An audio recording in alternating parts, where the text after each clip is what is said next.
It's been a really interesting last few months in not only the sport of tennis, but just the grand scheme of sports in general, the history of sports. We first heard that Serena Williams will be evolving from the sport of tennis, all but saying she will be retiring, and her greatness, living through that greatness, kind of watching what is happening with Tiger Woods and golf, seeing the what should not only be the twilight, but the very end of his career as it is kind of playing out before us. And another one of the greatest to ever do it in Roger Federer has called it a career. This is from the ESPN News Services. Roger Federer is retiring from professional tennis at the age of 41 after a series of knee operations, closing a career in which he had 20 Grand Slam titles, finished 5 seasons ranked number one, and helped create a golden era of men's tennis with rivals Rafael Nadal and Novak Djokovic. Quote, as many of you know, the past 3 years have presented me with challenges in the form of injuries and surgeries, Federer said Thursday in a post on his social media accounts. Quote, I've worked hard to return to full competitive form, but I also know my body's capacities and limits, and its message to me lately has been clear. I am 41 years old. I have played more than 1,500 matches over 24 years. Tennis has treated me more generously than I ever would have dreamt. And now I must recognize when it is time to end my competitive career. And this is an interesting time for, I think, a lot of sports fans, a lot of people in the media, but people my age group from 24 to 35 that grew up on all of these athletes, these mega stars, these transcended people from the industry they came from to pop culture and watching the end of this era. At one point this summer, we thought Tom Brady had retired. He did. And all this other news came out, and we're watching him in week 2 of the NFL. And it's been a fascinating few months here on the Sports Cubicle with the marvelous one, Dan Marver, Devin Tingle, Paul Chivari, myself, Mike Mercado, with all of you, as this show has gone on its second year now and seen how the sports world has changed. And it has me thinking, what's going to be next when LeBron James retires? We know that he is a mutant, a freak of nature, one of the most supreme athletes we've ever had on planet Earth. At some point, he will call it a career. And the impact that so many of these people have had in their respective sports and what it's meant. You know, Sue Bird is on her farewell tour. We're watching Candace Parker, who comes to her hometown after a wonderful career in Tennessee, in college, and then in LA to win a championship here. We're watching so many great athletes.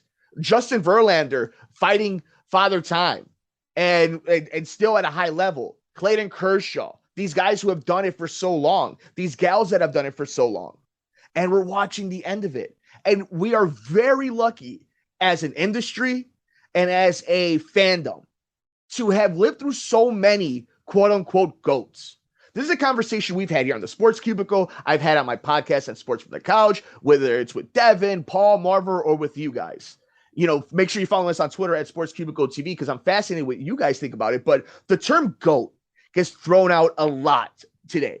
Whether you're on Bleacher Report, whether you're on ESPN, whether you're on Yahoo Sports, whether you're on any of these platforms that are trying to drive the content, right? This person's a GOAT. And then the flex emoji or the fire emoji. But I think there's actually some gravitas to some of this conversation. When you're talking about Djokovic, Nadal, and Federer, they are GOATs.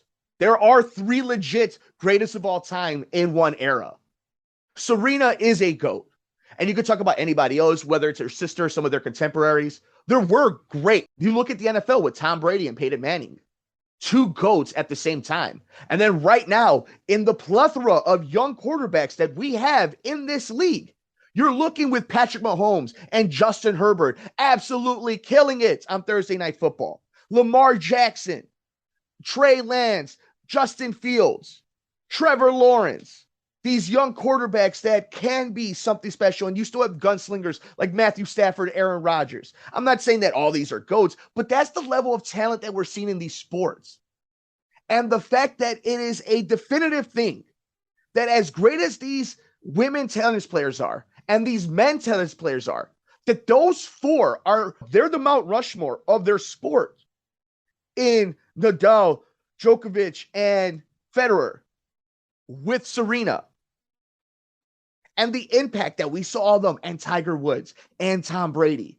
And then the people, their rivals, were awesome. Won titles, won championships, but these people's dominance was undeniable, was something we've never seen before.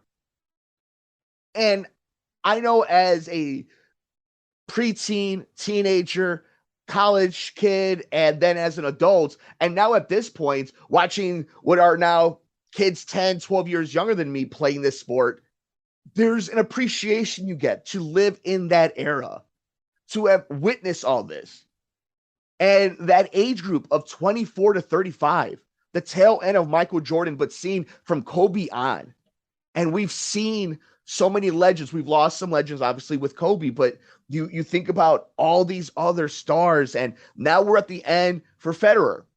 And I know for a lot of people listening to the Sports Cubicle, listening to us, whether it's Devin, whether it's Paul, myself, Marver, so many nights watching late night ESPN, and during the summer or during the big tournaments, you would see Federer highlights, Serena and Tiger. It was just part of everyday life.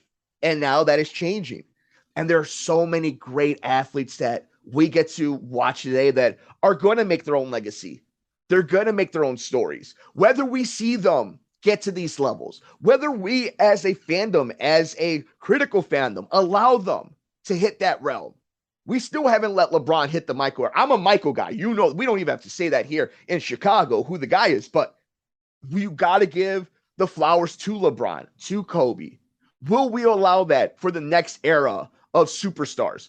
Will there be a superstar of the level of Serena or Tiger to take golf and tennis and some of these other sports to that level, to maintain, to transcend like they have?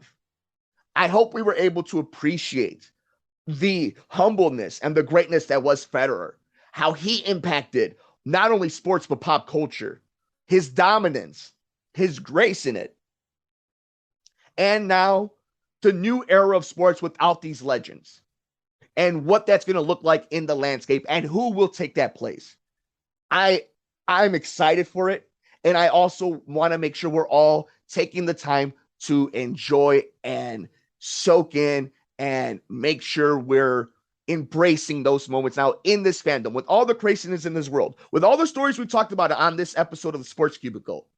This is something as sports fans we could hold on to, that maybe you could say justifies, but it really, it spotlights what it's amazing about being a sports fan, what's amazing about sports. With that, though, we want to know your thoughts. What do you think about Roger Federer announcing his retirement from the sport of tennis? What do you think about this era of GOAT? A trendy word used on social media, but with some weight to it, some legitimacy to it, because there have been so many greats to do it. And what does that mean? A conversation we might have during a slow point of the sports season. Who are the real GOATs? I want to know your thoughts. Roger Federer calls it an amazing career, 20 Grand Slam titles at the age of 41 years old. Shout out to Roger Federer.